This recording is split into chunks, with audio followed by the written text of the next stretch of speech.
Hello, my name is Jet Smith, and thank you for tuning in to another one of my topic lectures. I am the head coach at Highland High School in Pocatello, Idaho, and I make free resources to share with students to help them succeed in speech and debate.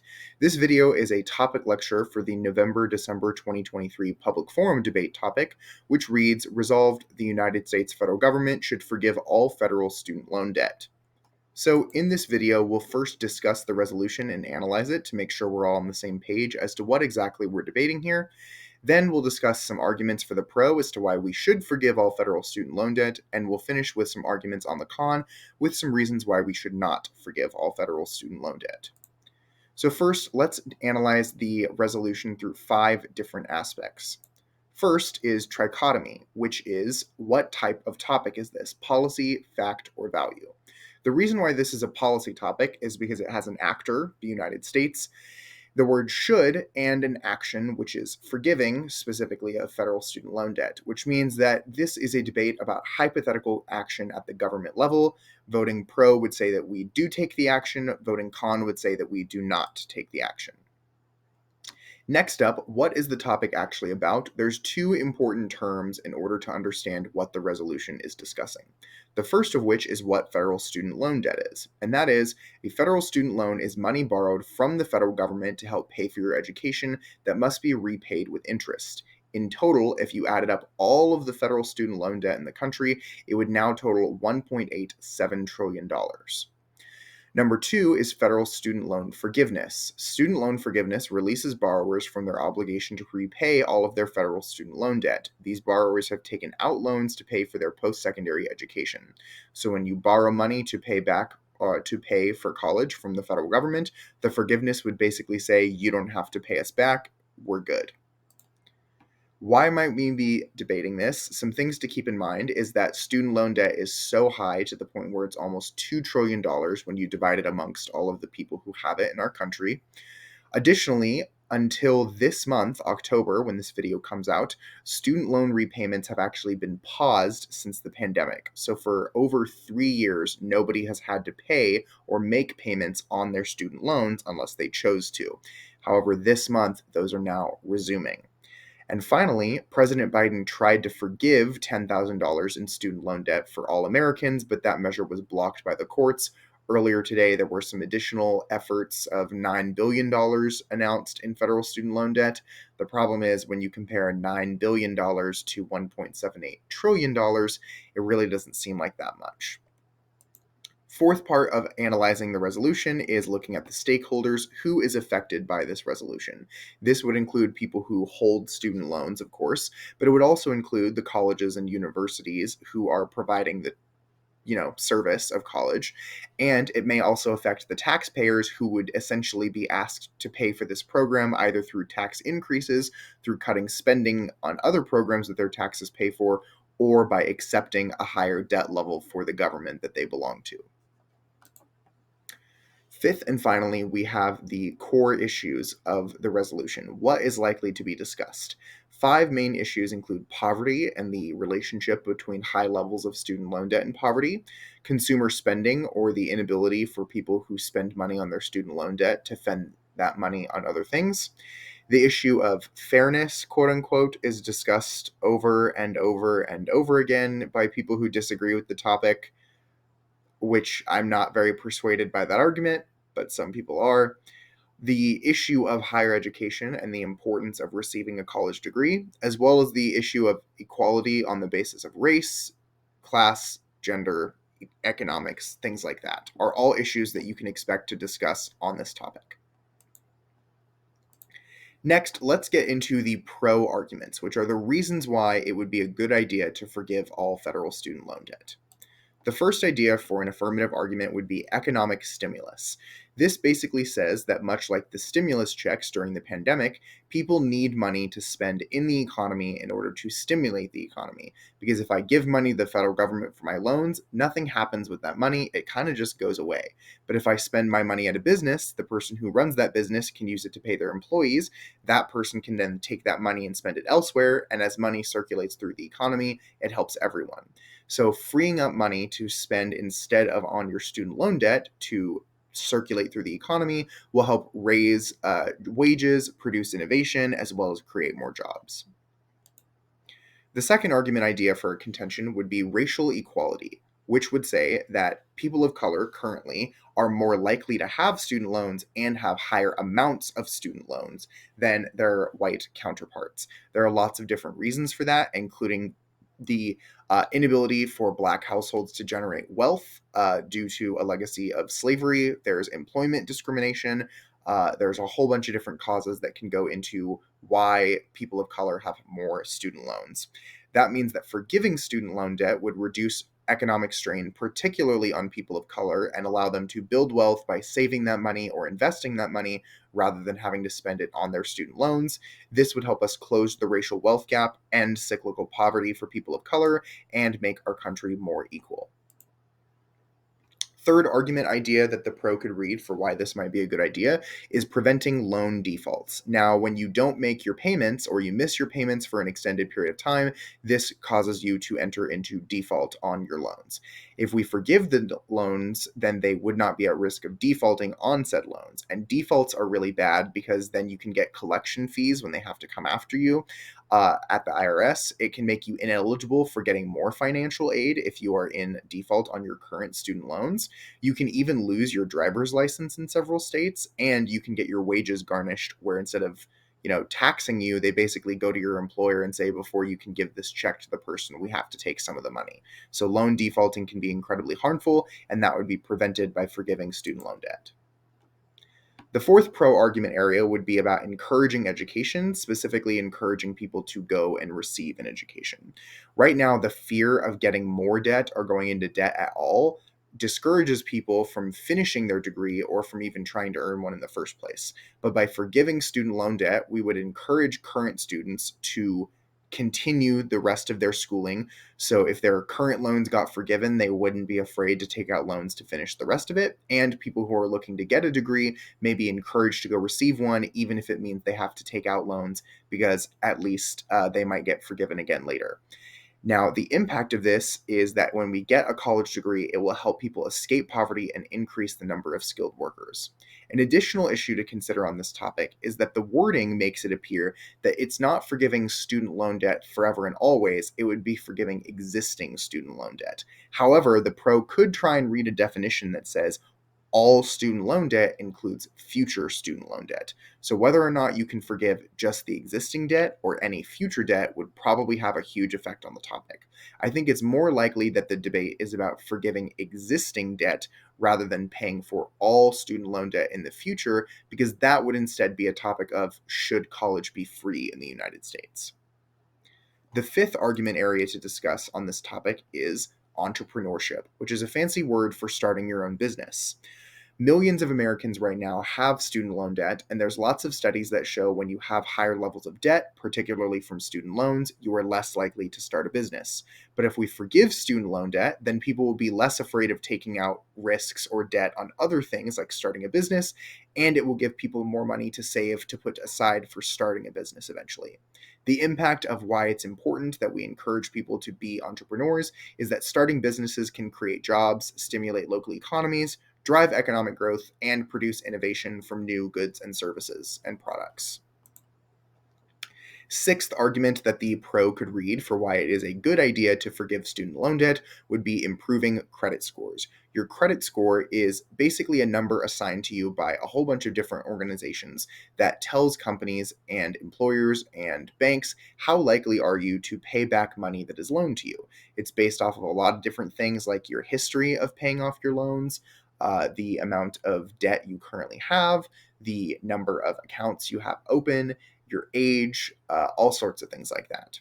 Unfortunately, when you are late or when you miss a payment on your student loans, this can negatively affect your credit score. Whereas if we forgive student loan debt, then you will no longer have to worry about the negative effect of a missed payment, and it will, show that your debt can be paid off.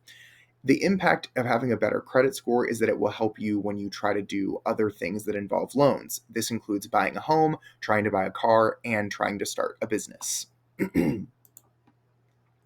Seventh argument area for the pro would be being able to spend the money on your basic needs instead of your loans.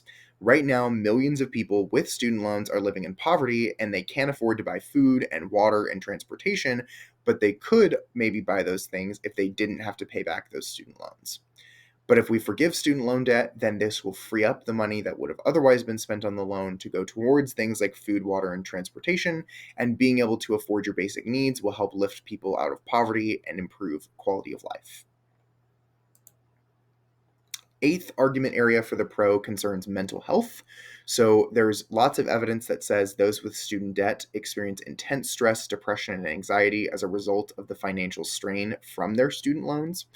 However, if we forgive student loan debt, this will take away that major source of financial stress and pressure that is currently placed on millions of Americans. This can also result in high levels of anxiety and depression. And if we alleviate this stress, mental health will get better, which will improve people's quality of life. They're typically better workers, better family members, and better members of society when their mental health is stronger. Pro argument number 9 would be saving money on welfare.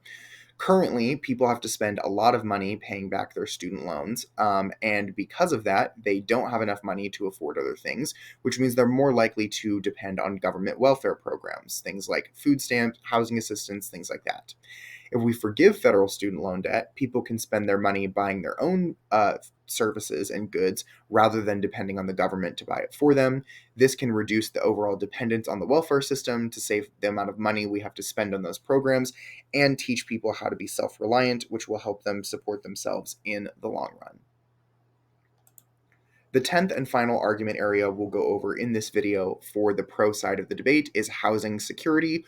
You could also call this preventing homelessness and things like that. Right now, many people with student loans are either already homeless, at risk of becoming homeless in the this month essentially if they can't afford to pay their rent because they're paying student loans, or they do not live in good enough housing, but they live in what they can afford. So, by forgiving student loan debt, we will free up money that could instead be spent on people's rent, be spent on people's mortgages, or that they could save to put down a down payment to go to a nicer house than they currently have. This will help us reduce housing insecurity, and housing insecurity is really bad because it often results in more crime, more drug usage, and destroys people's quality of life alongside their safety. So now that we've discussed 10 arguments for why it is a good idea to forgive student loan debt, you'll notice that these arguments all have a pattern. The uniqueness on this topic will be a problem currently being caused by student loan debt. The link will be a reason why forgiving federal student loan debt would solve that problem, and the impact is a reason why that matters or is a good thing to cause, or a bad thing would happen if we don't solve this problem. The con will also have uniqueness, link, and impact for their arguments, but their arguments will kind of be the opposite, as there are reasons not to forgive federal student loan debt. This means that the uniqueness will be something that is fine right now or isn't that bad. The link will be how forgiving federal student loan debt makes that a problem, and the impact is why that matters or is really bad. The first con argument, or reason not to forgive all federal student loan debt, is increasing the cost of tuition at colleges. Right now, the price of college tuition might be high, but it is stabilizing and not rising as fast as it once was. Unfortunately, when we forgive student loan debt, colleges will think that they can raise their prices because students will pay any price to get their degree if they believe that the federal government will eventually forgive that debt. But if colleges raise the cost of tuition thinking that people will take out more student loans, that harms everybody, not just the people who pay for college using student loans. That means that people might not be able to afford it if they can't get enough loans, or if they don't want to take out loans. Maybe they can't get enough scholarships, so they can't attend at all, or parents won't be able to save up enough money for their kids to attend if they currently are able to do so. The second argument that the con could read about why it's a bad idea to forgive federal student loan debt is teaching financial responsibility. College is a time when young adults are expected to start learning to make responsible choices, to learn how to be responsible financially. And that means that they need to weigh the cost of getting a college degree, going into debt, with the potential to earn more money in the long run, not in the, I think I tried to say in the future. The link is that by forgiving student loan debt, we basically send the message to our young adults and our college students that you can take any financially risky decision you want, you can take out as much debt as you want, and none of it matters. You won't face any consequences. This is bad because it sets up our students to make bad decisions financially in the future, which can get them into a lot of trouble and cause them to rack up debt and potentially become a burden on society due to their lack of an ability to make financially responsible decisions in the future. The third argument the con could read for why we should not forgive student loan debt is exacerbating wealth inequality. Surprisingly, most student loan debt is actually held by the wealthy or those with advanced degrees like master's degrees and PhDs that have more potential to earn more money than people with just bachelor's or associate's degrees, or people who took out loan debt with no degree. Now, if we forgive all student loan debt, most of the money that we are spending on this program will actually end up going to the rich. It's basically government welfare for the rich, and that means that rich people will get the opportunity to earn tons of money because they made the decision to get this expensive degree, even though they won't have to pay for it. Whereas people who got smaller degrees might have chosen to get them so they wouldn't have to go into debt. So this helps people who are already further ahead in life more than it helps people who need it the most, which means that instead of rich people paying for their degrees, poor and middle class people will have to pay that through their taxes, and the gap between the rich and the poor will get bigger instead of smaller. The fourth argument as to why we should not forgive all federal student loan debt is increasing inflation. While inflation is certainly a problem, it is starting to cool down, but if we forgive student loan debt, people will have more money to spend on other goods and services, which increases demand without increasing supply, causing inflation, and it also signals to businesses that they can raise prices and people will be able to afford to buy those things. The impact is that inflation going up makes more people go into poverty because their money doesn't stretch as far, and they won't be able to afford basic needs and services which are essential to their lives. The fifth argument as to why we should not forgive all federal student loan debt is the potential to hike up or increase interest rates. Now, the interest rate is set by the Federal Reserve to try and slow down the economy. I would probably not suggest reading this argument alongside the inflation argument, as they're very similar. The inflation argument is more about the effect that it will have on everyday consumers trying to go buy stuff at stores, whereas the interest rate argument says that when we forgive federal student loan debt, this is a shock to the economy, and the Federal Reserve has been responding to shocks in the economy by increasing interest rates to try and stabilize spending to avoid inflation getting worse. But the interest rate needs to stay the same or even decrease because every time we increase the interest rate, it becomes more expensive to get a mortgage, more expensive to take out a loan to start a small business, to buy a car. All of those things are essential to Americans, and making them more expensive is probably bad for our citizens. Con argument number 5 as to why this is a bad idea is that it is an extremely expensive way to spend the federal government's money. The federal government is currently trying to reduce its spending, or at least you could argue that with the House of Representatives.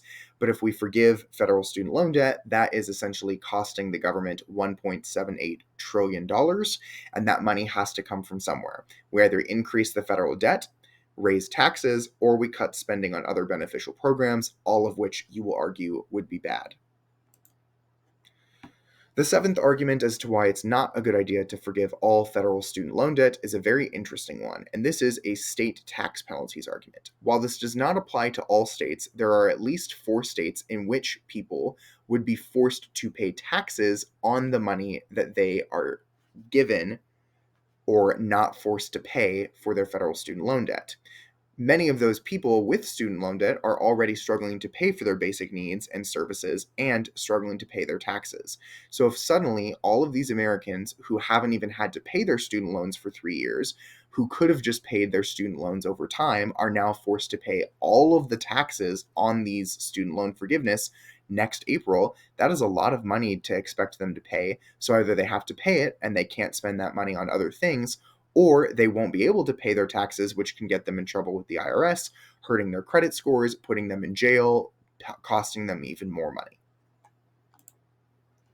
The eighth argument the negative could make on this topic and turn into a contention is fairness. This argument is discussed a lot in the media, and I do not think that it is very persuasive in a debate round, but certainly people can and will read it.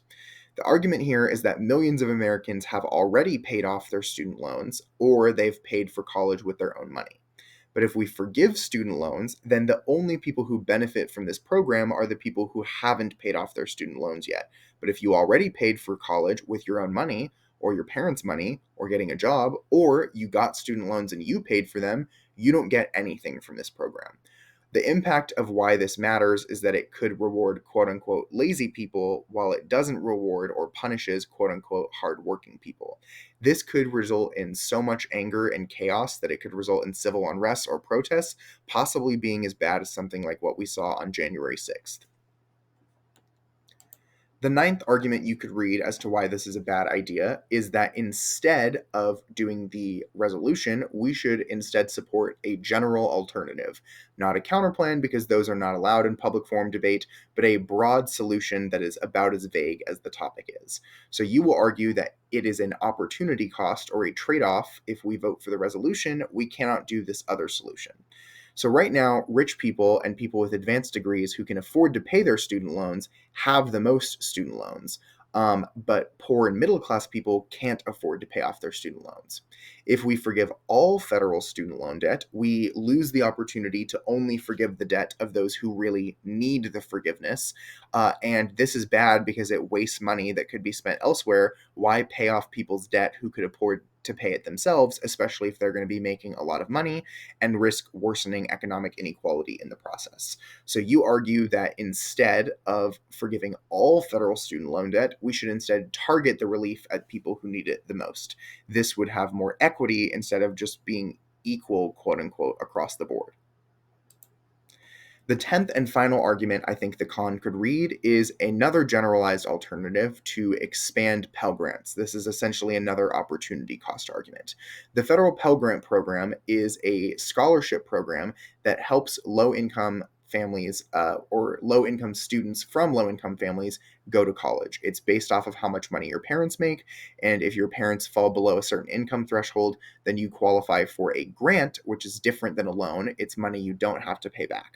The problem is this program, while extremely helpful, doesn't have enough money, isn't adjusted for inflation, so it's not giving people enough money to pay for their college, and it doesn't apply to enough people. So there are plenty of people whose parents are not rich enough to save for their kid to go to college, and yet their kid doesn't make anything from the Pell Grant. So you're too rich to get a Pell Grant, but too poor to get college. Now, if we forgive all federal student loan debt, we're going to be spending a lot of money on that program, and that means that money can't be spent on expanding Pell Grant program instead. And the impact is that it would be better to spend on Pell Grants because it would help low-income students the most rather than helping everybody.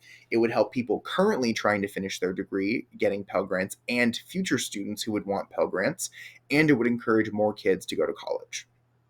That is the last argument and idea that I have for the con side. So this video explained what the topic for November-December public forum is going to be about, gave you 10 ideas to read on both the pro and the con. And to wrap up, I would say that I think this topic has a lot of potential. I think it's very important for the pro to understand that your uniqueness argument is going to be a little weird because all of the reasons why paying your student loans are bad haven't really been happening for the past 3 years, but they are about to start back up again this month, which is the month before the topic actually starts for most people in the country. The con has to understand that most of your arguments about why it might be a bad idea to pay off people's student loans are probably already happening. Your uniqueness is not very strong, which means you need to prove that the change made by the pro specifically is enough to cause a bad thing that isn't already happening, or enough to make the bad thing already happen worse enough that it creates a real world impact. I think this topic has a lot of potential. I hope that you enjoy debating it. Please subscribe if you haven't already done so and give the video a like. It really does help me. Check out the other resources in the description, including case templates, as well as another video on how to write a case if you're new to doing so. So hopefully this helped you, and I hope to see you in a future video.